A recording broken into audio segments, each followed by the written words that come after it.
Go. Hello and welcome to Gamer Radio Zero, show number 36. I'm your host, Mike Lasco, also known as Gamer Zero, and I'm here with the charming and talented Sara Girard. Say something. All of the above. Mm-hmm. Charming and talented. And we'd like to welcome you back to the show. Mm-hmm. We're still looking on trying to figure out a new nickname for you. So I'm hoping to hear some good suggestions from the community. Keep it clean, you know. She can be very violent, and we don't want to. Yeah. So what's been going on? Oh, we're doing a little something called planning the launch of 4th edition.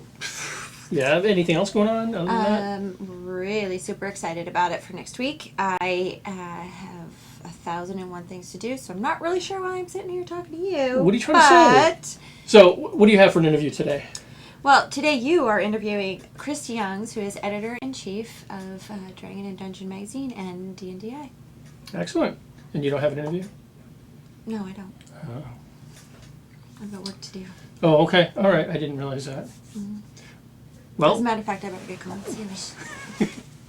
So let's get right to my interview with Editor-in-Chief of Dungeons & Dragons Insider, Chris Youngs. Editor-in-Chief of D&D Insider, Chris Youngs, joins me now. Chris, welcome to the show. Thank you. Now, I've started calling him Chief Youngs because I think that's cool, and Chief for short. Right. I'm not sure. That's been great. Yeah, I don't think he's really liked that, but that's okay. Whatever. Whatever it takes, man. When you're Chief, you get that sort of name. Sure.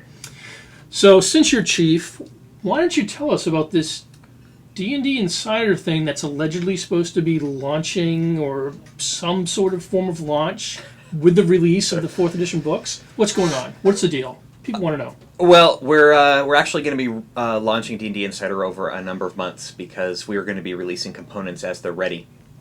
We want to make sure that everything is good and everything is functional and ready to go before we send it out the door. We don't want to have a situation MMOs where we just have to patch every week. So until a component of D&D Insider is ready to go, it's going to stay in-house.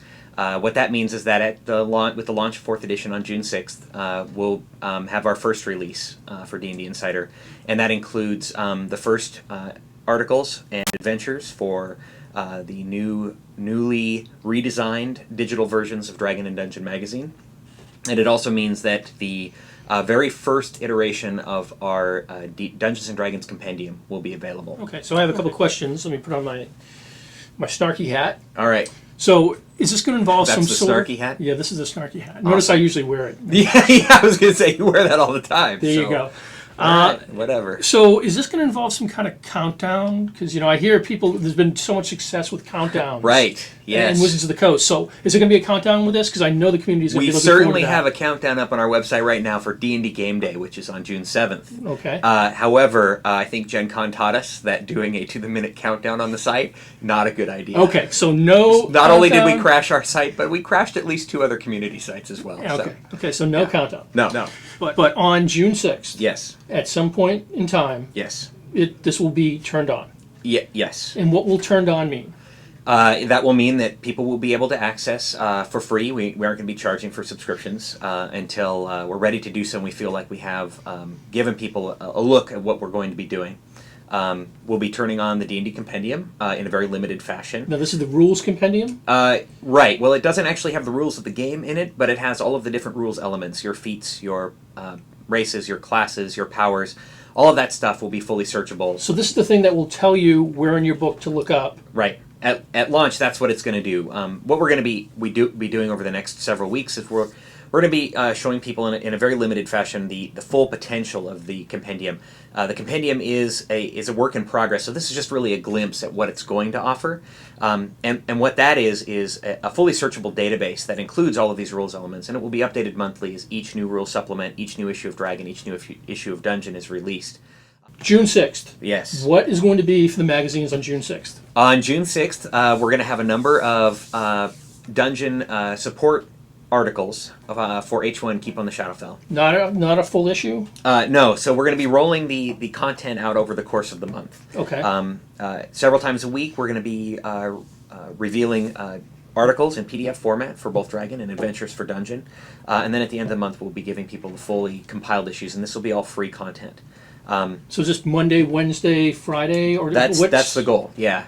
The website is also going through a transition right now, and things might slide for a couple of weeks, but we're feeling pretty confident at this point that things are going to be okay.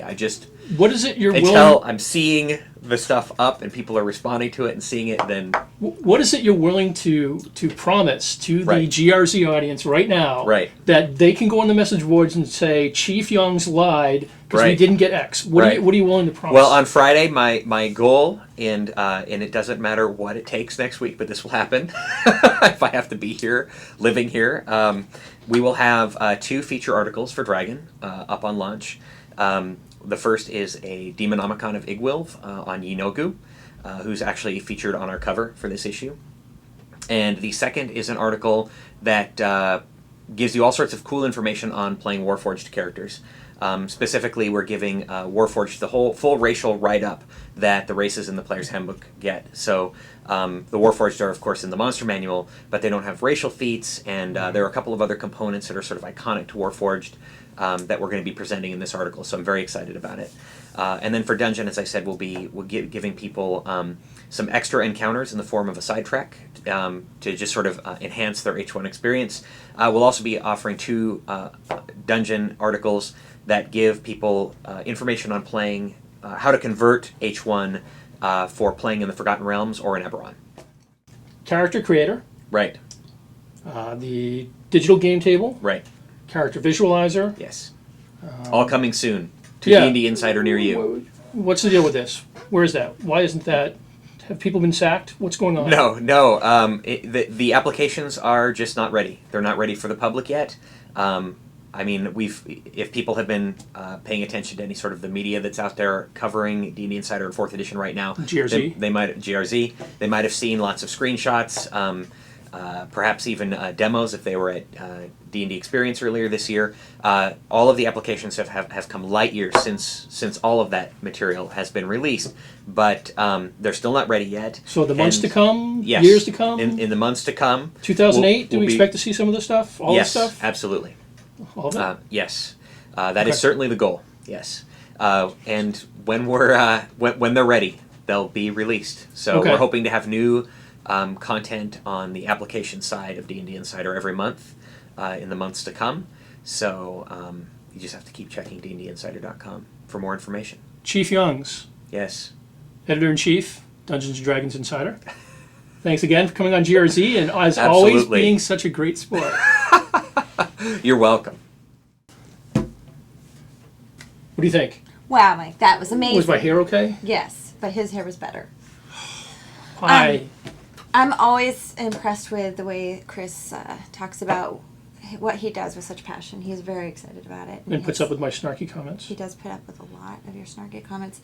And I bet you didn't know this little tidbit. He is actually my gaming group's DM.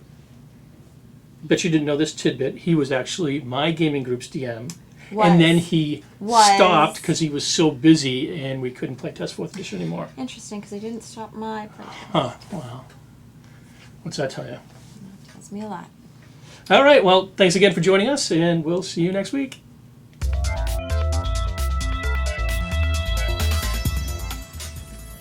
Hello, and welcome to Gamer Raiders of the Lost Ark Radio. John Dunbar. Red I can't figure out what I'm saying.